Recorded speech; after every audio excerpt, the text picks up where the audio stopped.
All right, now we are joined by three more very special guests who are here to help us also celebrate the 200th episode of Two Black Nerds. We got the boys The hopping on the pod boys. today to talk about the Yeah. MCU. It's about to be a real fun conversation. First up, we got my guy, the self-proclaimed third Black nerd himself, Tony. What's going on, my guy? Hey man, I'm so happy to be here, trying to continue excitement. Let's get to it. That's Huey Campbell. That's Jack Quaid right there. See, we already starting. It's about to be a fun one. Wait, Next up, who's in there? MM. We might have to dissect that one. We might have to get there. But next up, we got my other half, my co-splash brother joining the pod today. My guy Kevin. What's going on, man? Hey man, Mr. Unpopular Opinion is here, man. What's up, man? Yeah, man. yeah. It's a nice shirt you got on. It's an exclusive. They don't make, they don't make them like this no more. But that's neither here nor there. Them the OG days right there. That official. If you're watching on YouTube, them the throwbacks. You got to go deep into the archives for those. Mm-hmm. And last but certainly not least, joining the podcast, the mastermind behind Even Flow itself, Real. What's going on, man? Welcome to the pod. Man, I'm so glad to be back here. It's been a long time, so I'm sure to share some opinions that I'll probably get cussed at about. So we here. Let's do it.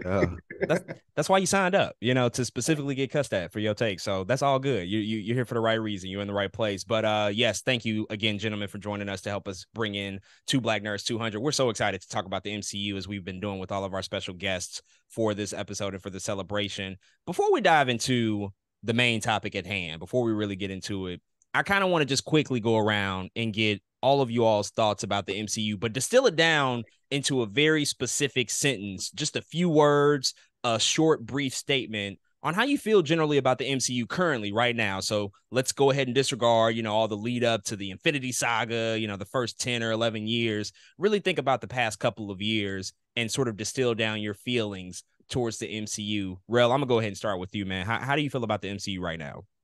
Right now, currently, I'm very unenthused. Coming off of the end game and everything, I was excited. Couldn't wait to see what's going on, especially hearing the direction that they were going to go or technically going. I was excited, but to see the overall execution and just watching all these releases, I'm like, I'm not really super excited to see what's next, but I'm gonna still tune in regardless. So I'm just waiting to see is my opinion going to get changed. That's facts. Yeah, a lot of us are just tuning in regardless. Tony, what about you, man? If you had to boil it down to a brief sentence or a brief statement, what would it be? Man, unenthused was a good one. Dang, if I had to choose like one word for it, maybe as fatigue. That's kind of like a hot word or hot verb that's like been thrown around, superhero fatigue. Um, to put in perspective, I thought I forgot an episode of Secret Invasion, but when I put it on, I remember that I actually did watch that. So I think that shows like how memorable like certain things are right now. I don't know, maybe that's the first hot take or something. I don't know, but yeah, probably just fatigue. Just the FOMO is hitting, but not as strong as it used to be back in the day, quote unquote. That's pretty scathing once we get to the place where it's like, I can't even remember if I saw that episode or not. It was that forgettable. But that is telling for sure. Kevin, what about you, man? What are your feelings right now towards the modern day MCU? Well, when I look at Marvel Studios' vision, they can't see out one eye and the other one is just completely blind because right now it's just chaotic. There's so much going on. There's no like real connection that we can buy into, or that there are no real payoffs that feel like a reward. So hopefully they get back to the old days, but as of right now, they're up against the ropes. So big Matt Murdock energy right now, which is not great. Yeah. Well, no, I actually no, because Matt Murdock can hear. Because clearly, MCU they can't hear us right now. they deaf too. Helen Keller, huh? They either can't hear or they just choosing not to listen. It's one of those, but it can be either or. Helen Keller is me weak. Or they just faking it. That too. That's definitely reasonable. But yeah, I wanted to start there, just to kind of level set, to get everybody's approach, to what they're bringing to this conversation, just to see how y'all are feeling. So let's go ahead and dive into the matter at hand while we're talking about the MCU today. The specific subject about, one of the challenges that we're going to address in this specific segment is about Marvel Studios and their transition to streaming and television, which is really kind of a brand new medium for them. The first time that they explored this was right after Endgame, when the launch of Disney Plus, of course, that necessitated that they produce a lot more shows and a lot more specials. That was pretty much a mandate company wide that they produce more content, quote unquote, for this Disney Plus platform. And I think at the time when we first were hearing the announcements about what they were going to do, I think a lot of us were excited. Des, am I wrong in that? When we were watching Comic-Con and we found out like a lot of these side characters that we thought would never get their own solo adventures are now going to get the opportunity to explore these things in more long form storytelling. Yeah, we understood, I think, at the time that I say this all the time, that it was time to get weird, man. We had expended all of the characters that I think the average and casual viewer had known from Marvel, and it was time to get down to the nitty-gritty of characters that a lot of people either hadn't heard of before or had never explored before. And we thought, again, at the time, that TV shows was a good avenue to go down that, because we didn't believe everything needed a movie and every character needed a movie. But if you could, divert your attention to some of these smaller characters and put them on the TV screen week to week, we might be able to learn some characters outside of that movie landscape. And we were just excited for that. I remember being excited for that because, man, there's a lot of characters that, even today, even though we have been getting Disney Plus shows that still are not introduced in the MCU, that are big characters today in comics. And so it was very interesting. It was very, I think, it looked like candy to us. It was very appeasing to us, but everything that you preach is not everything that you tend to practice. So the MCU had a lot on its plate. Yeah, that was the thing, that on paper it looked like a really, really excellent idea. And then we found out, okay, well, these shows are going to be mostly limited series, mostly 6 episodes. And it's like, okay, well, episode formats are kind of changing, lengths are changing, that doesn't necessarily dictate what a good or bad show might look like. And then the show started to roll out. I think a lot of people really love WandaVision. Low key was a hit. Falcon and the Winter Soldier, didn't hit. But slowly but surely things kind of started to, I think, from a quality perspective, decrease. And we started to notice trends. We started to notice really short episodes and these weird cliffhangers that would lead us into the next week, and unresolved storylines and half-baked characters. A lot just started to really stick out like a sore thumb. Kevin, what immediately sort of stood out to you as you were watching these shows from series to series? How initially, I think because it was brand new, we didn't necessarily have anything to compare it to, and we kind of just took it in for what it was. But then you start to watch more of these things, and it just kind of feels like that they're following a formula, and it's a very obvious formula at that. Well, for me, in hindsight, it feels like they deceived us. And what I mean by that is they sold us off of a high we were all riding coming off of Avengers Endgame. Because now we see, okay, they're ready to take it to outer limits. They're ready to expand, but they essentially overpromised and underdelivered. So, like, for me, watching some of the series that they had on Disney Plus, it got to a point where initially it was great. All right, we're actually waking up early for this. We can't wait week to week. But then every show began to roll out, and they didn't have a connected feel. And it's like, why do I care about this? Like, we shouldn't get to a 6-episode order, and by 2.5 episodes or maybe E3, we're just fully tapped out. Like, okay, I don't really care what happens. I'm not invested in this character. They just really like propped it all up just for it to be nothingness. Certainly, I totally agree, and I think that the expectation versus what was delivered was a stark contrast for sure. And I think coming into it, we knew like Disney, it's a premium company, it's the largest entertainment company. They're going to put these massive budgets behind it. We know that the production and the quality is going to be there. And then you see it, it's like, well, yeah, it might have cost a lot, but the story doesn't feel up to par, I think, with what a lot of other shows display on TV. Rel, I know you're a person who likes to try out a lot of things in terms of what you watch and movies and television shows. But if something's not good, you're not going to finish it. You're better than me in that sense, because I like to commit to things and I have a hard time dropping stuff. If I start to like invest into it, I'm kind of a completionist in that way. But I know you'll hop off the bandwagon if it's not working for you. How many of these shows have you tried to give a chance to and you just decided to bail on it, because it just wasn't meeting your expectations from any sort of standpoint? Oh yeah, I had stopped probably midway of episode 3 of Moon Knight. That's when I just gave up. on trying to follow along the whole Disney Plus episodes. Because once WandaVision came out, I loved it. Loki loved it. Plus, Loki, one of my favorite characters, so I loved that. Falcon and the Winter Soldier, I was like, it was cool. It was cool. I had enjoyed it. I'm like, all right, I could pretty much sit through this. Then once Moon Knight came, once I was introduced to the character, I'm like, okay, this seems like a character that I could like get behind, that I could watch and all that. But then I'm just watching the show. I'm like, these effects just not hitting. The story is not hitting. This dialogue is remedial, like elementary. So I just gave up, and I could barely just tap into any of the Disney shows. Like I probably seen the episode of one of like the more later shows that came out, but I can't tell you what's going on because it's just like it's not capturing me anymore. I think it's mainly the visual aspect and the dialogue that's like not capturing me. Yeah, I think Moon Knight did that for a lot of people. I feel like that was kind of a show that I was heavy expectations behind that. People have been talking about Moon Knight for a few years, and then it's like, oh, Oscar Isaac is a incredible actor. Like you're expecting a lot out of him, and he delivered. I mean, I don't think anybody's debating that, but the show and the story, it just came apart, and there's a lot of stuff in that show where it just strains the believability of any of it. It's like, how is this connected to anything that we've seen? This feels so separate and so far removed.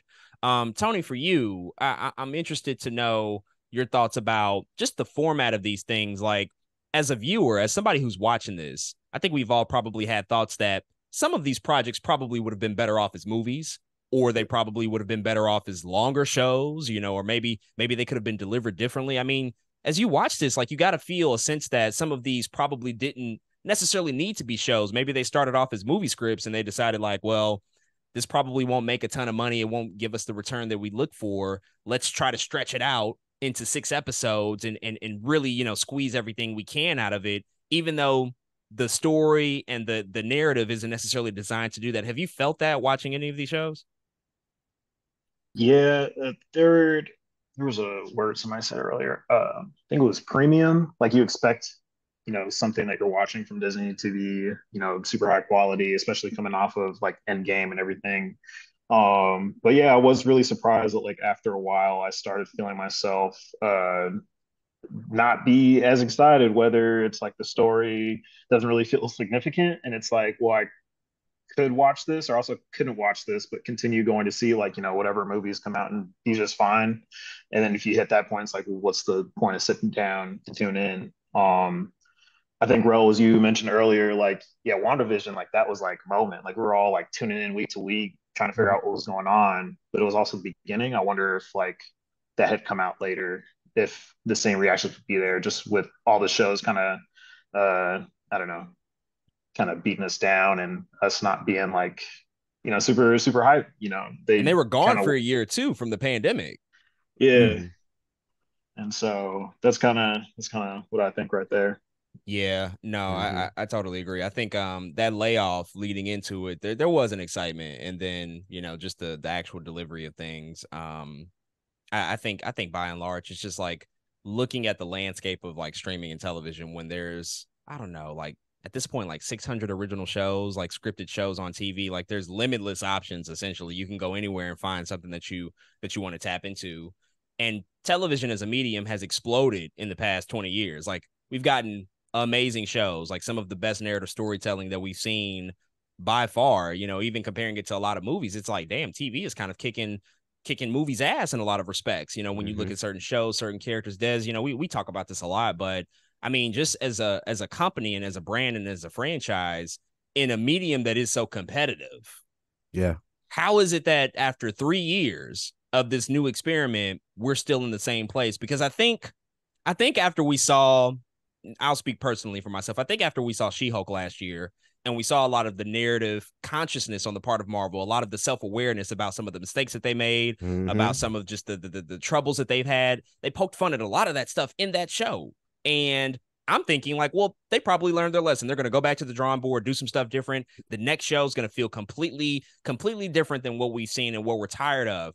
Secret Invasion comes out and pretty much shits the bed. It almost regressed everything backwards. It's like, damn, what happened? Like y'all learned no lessons. I mean, what do you think about just the fact that it just feels like we're not actively addressing the concerns that I think a lot of people have been vocal about, and conversely, like to that point, how big of a problem is that for them as a franchise? Because people will eventually bail on this stuff. Like I think we've seen with many franchises, like if stuff isn't good, people are just not going to put up with it. They'll stop watching. So what are your thoughts just about, sort of the lack of attention that's been given to making some of those improvements over the course of these new shows?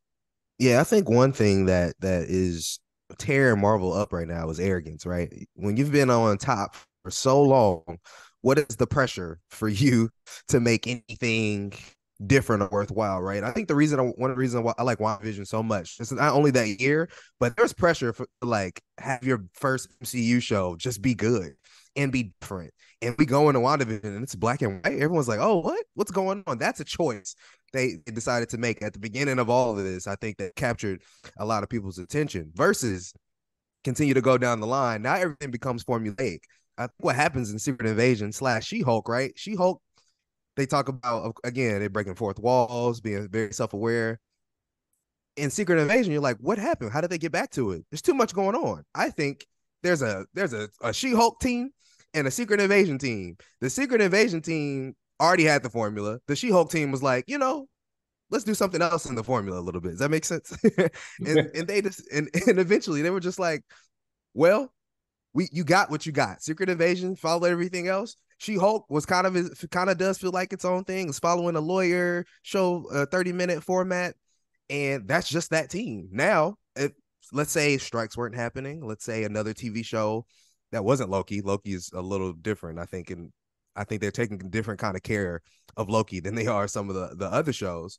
If another show was to come out, Echo, I feel like it follows the same format because the same team got the same diagram, got the same strategy lined up because that's what they decided what the formula was. And again, I think that's arrogance. Why not call up all the teams and say, okay, y'all, it's time to switch things up. But also, again, there's too much going on. These shows have probably been worked on at the same time, doing the same, you know what I mean? Having the same having the same workflows. Plug and play sort of situation. Plug and play. And so it's just hard, I think, to pivot, right? How can Secret Invasion pivot if they've been working on the back of Hawkeye and Miss Marvel? You know what I'm saying? How can they pivot after She-Hulk came out? It's not like they, dang, guess we got to change Secret Invasion. No, they probably already halfway through the damn show trying to figure out, you know what I mean, what's going on. So again, a lot of it is too much going on, but also a lot of it is on the arrogance of Marvel not to sit down and say, okay, we may not be the best at this. It's time to make some changes. And one of my favorite sayings is unforced errors. I think that it did not have to be that way, but due to the mandate that was sent down by leadership, particularly Bob Chapek, who was running the company at that time, when they started pumping out a lot of these shows and said, hey, you need a new show every quarter for Disney Plus, no exceptions, and they just have to continue down the pipeline. It's hard to stop and try to assess, what the problems are when you're forced to continue to work that way, and I think that that's like very telling about the state of the company, with that. Tony, Bob did a hell of a match, didn't he? Oh my God. We really need to see the Bobs go down and really hash it out. These two, I mean, come on. Tony, I got a follow-up question for you. What's your sense of urgency watching these shows? Like, do you feel like you need to watch this stuff immediately as soon as it drops? Has that changed, since they first started? Or, where are you at right now with that?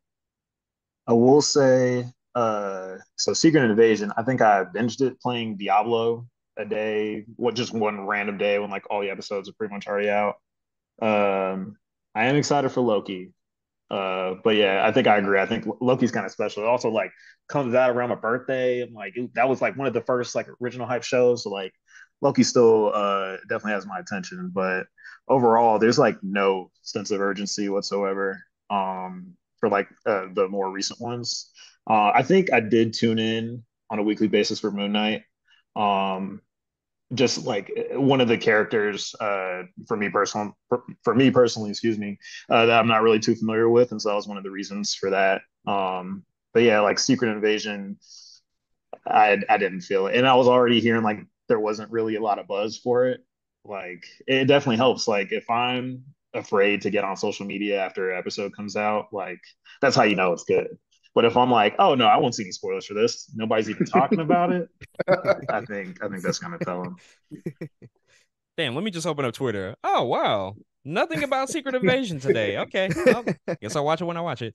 I got a question for the floor. This is for anybody, so just hop in. One big problem that I've had with the TV stuff, and maybe this will come. I feel like Marvel they need one show that is their cornerstone show that we know is always going to come back. We know it's going to have multiple seasons. We know it's going to be here for the next 5 to 8 years. Like they need a pillar, and I don't think that they really have that.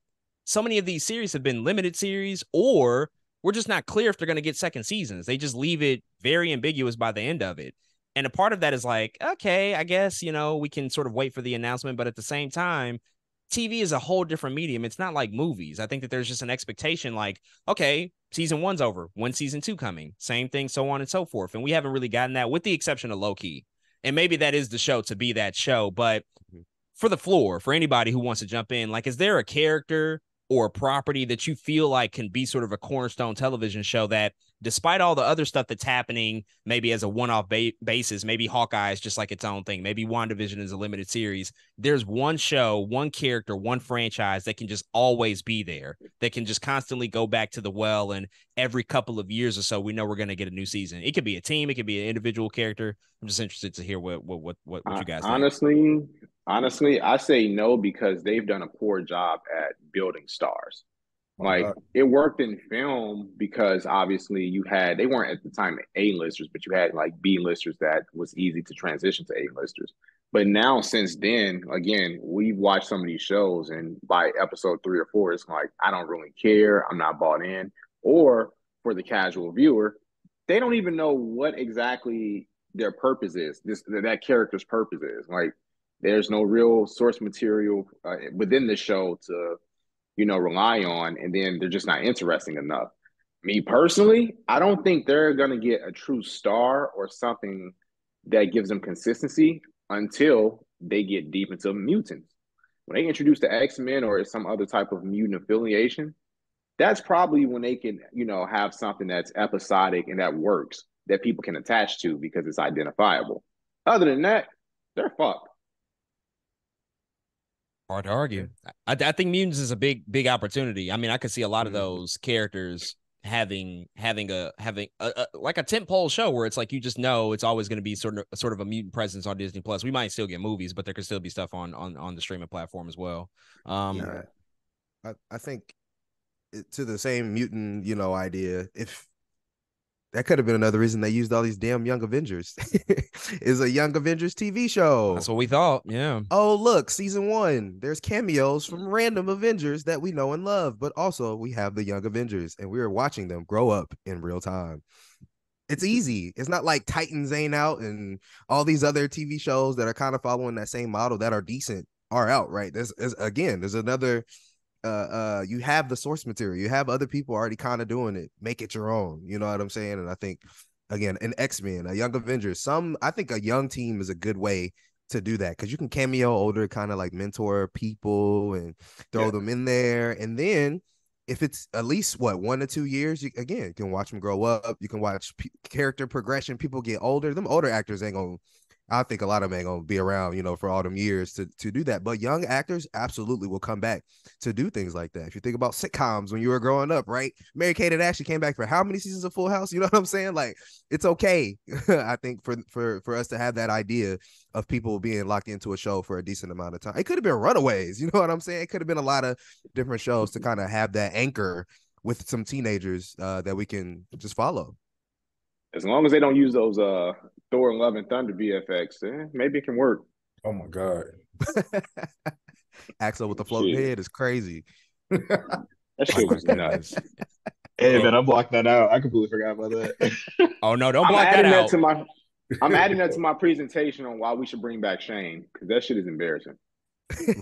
Remember that for all time. We need to hold them accountable for that stuff. But speaking of that, I do think that the output of these things has necessitated just a ton of production. There's just infinitely more options now, and we've just seen all of the problems and all of the commentary about the VFX issue. I think the shows have accelerated a problem that already existed with VFX workers, and now I think Marvel, probably being the biggest proprietor of visual effects in Hollywood, they're the biggest supplier and the biggest demander of that particular industry. Well, now we're adding 6 shows a year. All of them need effects for 6 episodes. You have an entire character like She-Hulk that's a complete CG character. The workload has been dramatically increased, but the resources aren't there. The manpower isn't there. The time isn't there. So we've seen a lot of people have to really stretch themselves to uncomfortable conditions, really being overworked.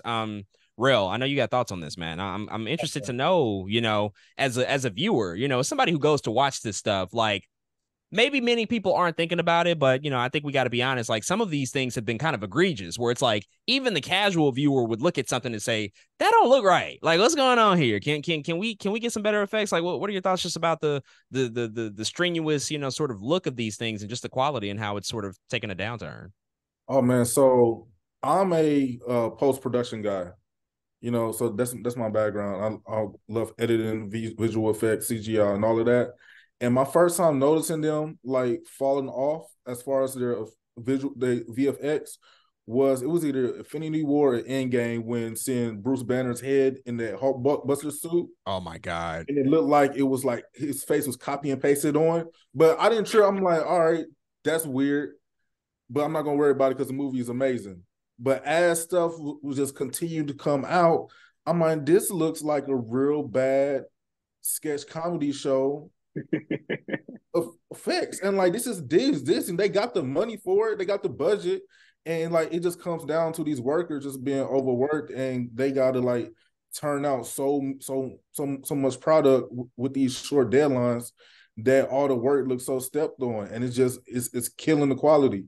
And like, going back to the Hulk Buster suit, that was like you'll be in like in a relationship with someone and you like notice something weird in the beginning, but you don't trip off of it because you just so in bliss.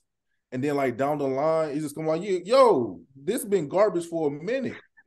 So that's kind of how I feel with as far as their post production currently right now. So hopefully, someone like takes a stance once they come back from the strikes and everything, like come back and like sharpen on it, because that's really killing like for me, that's really killing my ability to watch a lot of the shows. Is like just the overall look of it just looks bad. I could go back to watch a 90s movie, like I just watched Batman Forever, and the VFX wasn't that bad of what I'm seeing today. So it's some kind of disconnect going on that they got to work on. Yeah, I mean, it's really bad. I mean, it's bad when the VFX workers within the company are voting to unionize. Like, they're at that place now. They know the shit ain't great, and it's like it absolutely takes you out of the movie. Like, when you're sitting there, and Des knows, we go to this massive fucking screen in New York City where you can see everything. I mean, the people's faces are 50 feet tall. Like, you can't miss shit. And I remember sitting in the theater for some of these experiences, like a Thor: Love and Thunder or whatever else, and it's like, yo, this is glaringly bad. Like, what's happening here? Like, is nobody else gonna, like, I know everybody's sitting there uncomfortable, like, yeah, this is not great. And that's not on Like the a part of Skype the phone call. Right. Exactly. No, exactly. And it's not the fault of the VFX workers, but again, as you said, Rel, overworked, obviously underpaid. And what I've like realized just on, upon looking at this more, Disney don't even care. They don't care how bad this stuff looks, because at the end of the day, this is for stakeholders. They don't care about the quality of it, because they're looking at it to get it for cheap, and that's a part of the issue. And they're looking for these quick deadlines. Do it when we ask you to, and that's it. So I think it all kind of feeds into this larger conversation also about just the amount of time and resources that are spent on these individual things. Before we start to close out here, quickly, what's everybody's favorite Disney Plus show so far? Like, what's been the best case example of like what they should aspire to be in the future? Got to be Loki. Loki is like Loki. There's no question about it. Yeah, because at least the stakes weren't high, but you can feel there were stakes of some sort. You can feel there was something to look forward to. And then let's be honest, the whole he who remains cameo, it was teased and all of that, but it really wasn't expected, and it felt like a rewarding cameo to have. Like, that was major. The multiple variants, just the idea and just how far they could really take it, that actually sold the show. Granted, we were already familiar with the character, we were already bought in, but it's something that I genuinely was waiting until like 3-4 in the morning just to go ahead and watch it right then and there when it dropped. Like, I missed that feeling. Any other contenders? Any other shows that are at the top of the pack? Yeah, I'm gonna add on to what you said as far as low key because I feel like that's the strongest storyline that's going on with the MCU. I feel like that's the main storyline that's going to lead to the next phase and chapter of like this whole world we've been watching unravel. So, got to be low key. I still think it's a mix of Loki and WandaVision. I cannot discount what was happening in WandaVision, man. One thing they got right in WandaVision is just the energy around television. That makes sense. Like we were excited to watch week to week, and that's what TV is really about, right? Just how I don't know. Some people just get it. You know what I'm saying? People are excited to watch Ahsoka week to week right now. You know what I'm saying? There's always if you can capture people and get them talking week to week in shows, I think that's part of what some of these Disney Plus shows were missing. Nobody around like episode 3 or 4 of Moon Knight, nobody was like, whoop, I can't wait to watch the next episode of Moon Knight. But WandaVision and Loki are the two shows that felt like that. And so I can't discount WandaVision for what they had going on. It may have ended with a CGI battle that we didn't ask for once again. But again, leading up to that though, there was at least some good mystique and some good some swings, to be honest, being made in that television show. Yeah, we also, I mean, there's so much diversity in terms of format and technique in which you can employ in television. Like television can be so many different things. Like think about all the genres of television and types of television. There's daytime soap operas, there's game shows, there's the prime time stuff, there's reality, there's narrative storytelling, there's episodic, there's serialized. There's so many different directions, and they haven't really tapped into a lot of that stuff. But what they have tapped into is animation in these specials. Tony, how do you feel about just like them exploring that side of streaming? They've at least tried to unlock some of those capabilities. Like, okay, we're gonna dive a little bit more into animation. So far, we've only gotten What If. They've given us 2 specials. You know, these one-off specials like Werewolf by Night, Guardians of the Galaxy. Apparently, there's more to come. Do you think that maybe some of these projects would have been better suited in that medium as opposed to the 6 episode format that they've been running with? Definitely think it's possible. I feel like what helps me kind of latch onto like a series that comes out. I thought What If was like awesome. Like when I first heard of the comics, like what, like this was a whole thing. Like I want to read them all, and then like making a TV show, like this is super lit. Um, I latched onto that, and I thought that was super cool. But then on the flip side, we talked about shows where it's like not really, it doesn't like catch your attention very really at all. And I feel like having the significance there is super helpful. Like we talked about Loki. I'd say that's my top show. WandaVision, maybe like a close second or third. I think the movie kind of undid some of what the TV show did for me.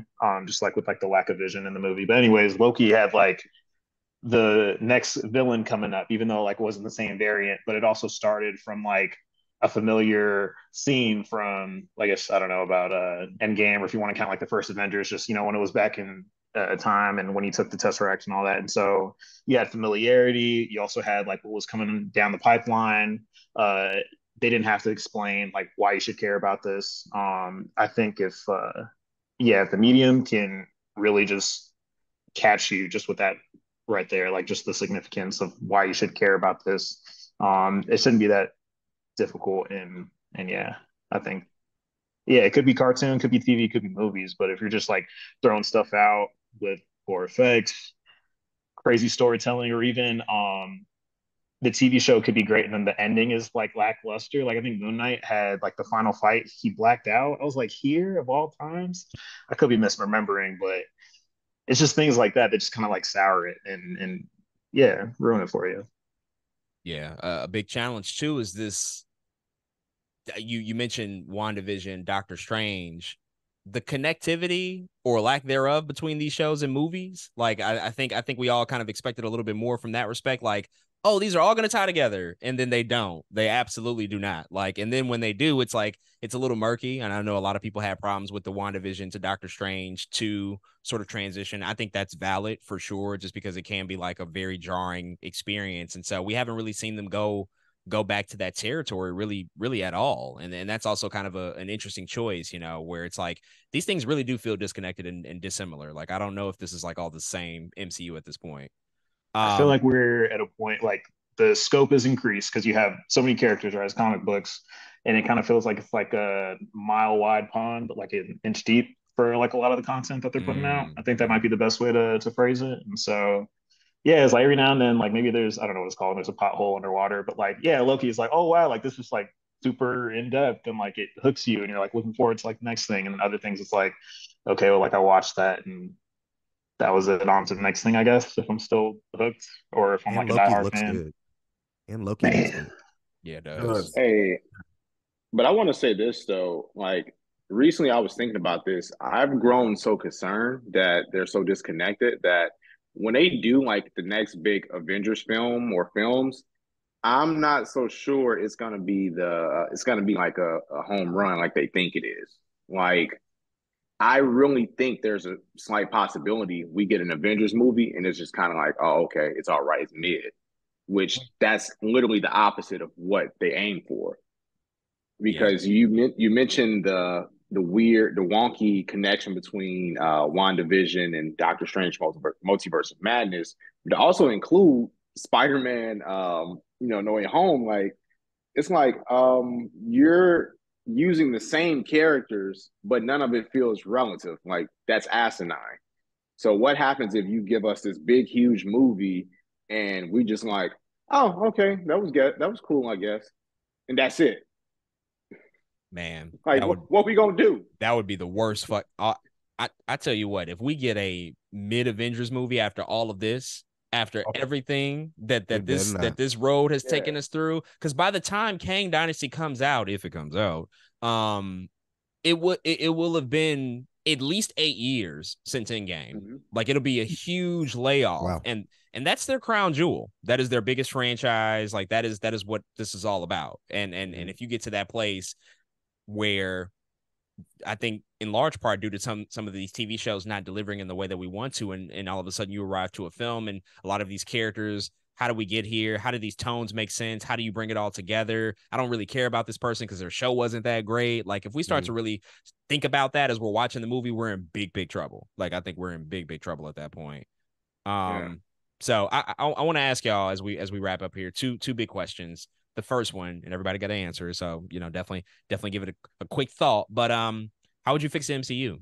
What would you do if you were in the position to make changes, to steer the ship, to guide them down the next few years or so, especially within this particular saga, as they have to do a lot to land this plane. I think at this point, what would be your solution? What would you try to do? Rel, I'm gonna go ahead and start with you, man. What would be your advice to Kevin Feige and company, and how would you get them down the right path? Slow down release dates even more. That's the main thing. Slow down deadlines. Give production more time to think. Give writers more time to think and just gather themselves. And yeah, that's the main thing, man. Just slow down a little bit and really like key in and focus on what the overall goal is, what's the mission, what direction we trying to go, and then like just focus on that. I love that. Yeah, for sure. Kevin, what about you? Honestly, he needs Kevin Feige needs to secure a legit team that's going to include producers, that's going to include writers, that's going to include directors. Part of the big issue right now in the MCU is you got people walking off on projects, citing creative differences and different visions and stuff like that, and it shows in the movies. Like we get so many different feels from a lot of their films, and then by the time the show comes, it's like that connectiveness is in question, and you can sense that okay, somebody definitely walked away from this project midway through. Like we got to get to a point where they cut all of that out, therefore it doesn't bleed over into the product. So going forward, he needs to solidify who's going to be in what position, and they need to communicate with each other to make this universe actually make sense. Because we should be able to go back to the glory days where I watch this film and I can say, okay, I can see where they're tying it into the next or another film. We don't have that anymore.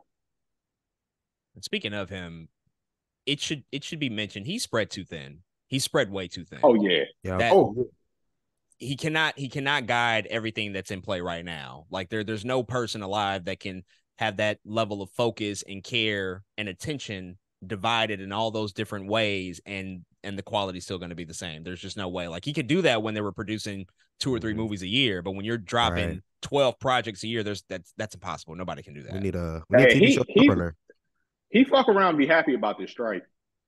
What? Yeah. Oh, he's kicking it. Kevin Feige's kicking it right now. Yeah, the time that they needed. They needed that forced time. Did I say that last point again, what you just said?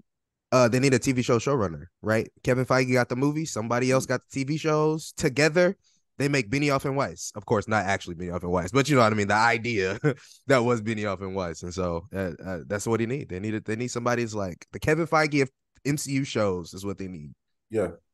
I'm so glad you said that, because I also just realized that they don't even use showrunners. Like, the people that are credited with being in charge of their show are the head writers. That's who would be slotted into that position, but it's not the same. Like, it's not the same. Like, Kevin Feige is the showrunner, but you can't show run 8 shows at the same time. Like, a producer, of course, yes, like, he's always going to produce in that capacity, but to have somebody really, really like a directorial spirited person and bringing that vision to life. I'm really glad you said that. Wait, let me ask you a question. Was there a showrunner for the Marvel shows that were on Netflix?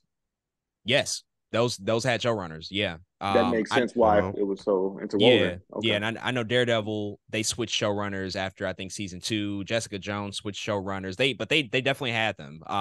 Cheo Hodari Coker show ran Luke Cage. Like, they definitely all came through a single vision of one person, who of course had a team of writers, but that is a position that is missing amongst the Marvel shows. They produce them differently, compared to the rest of the medium. So it's interesting. Tony, what about you, man? What would you do to fix the MCU? How would you get them down the right course for the next few years?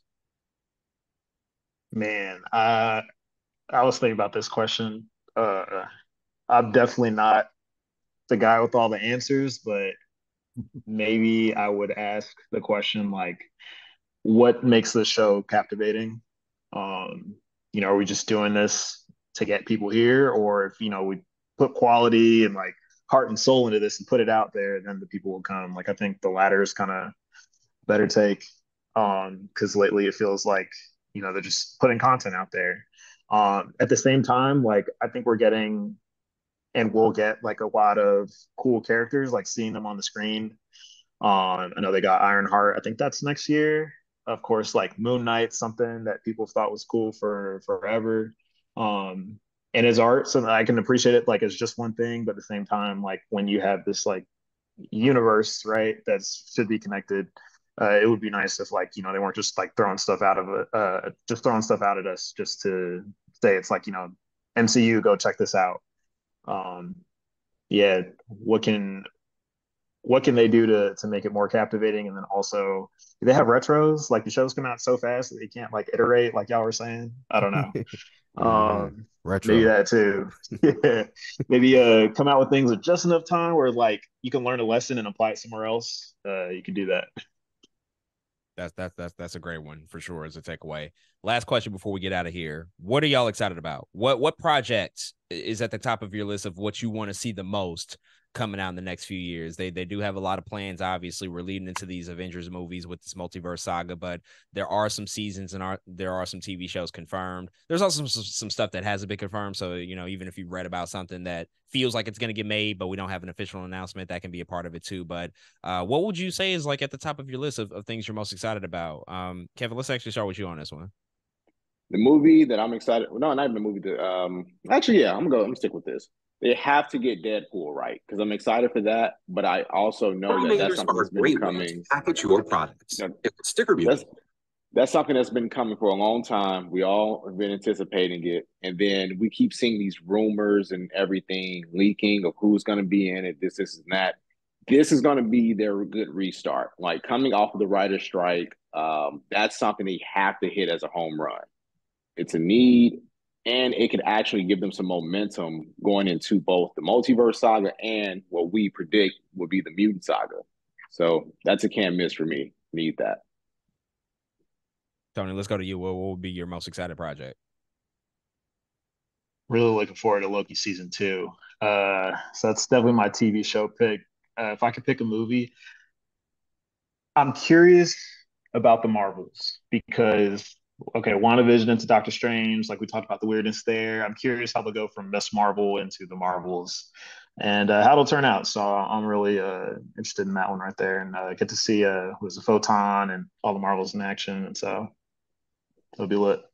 Okay. Yeah, you ain't got to wait long. All this stuff is coming out right now, essentially. So for sure.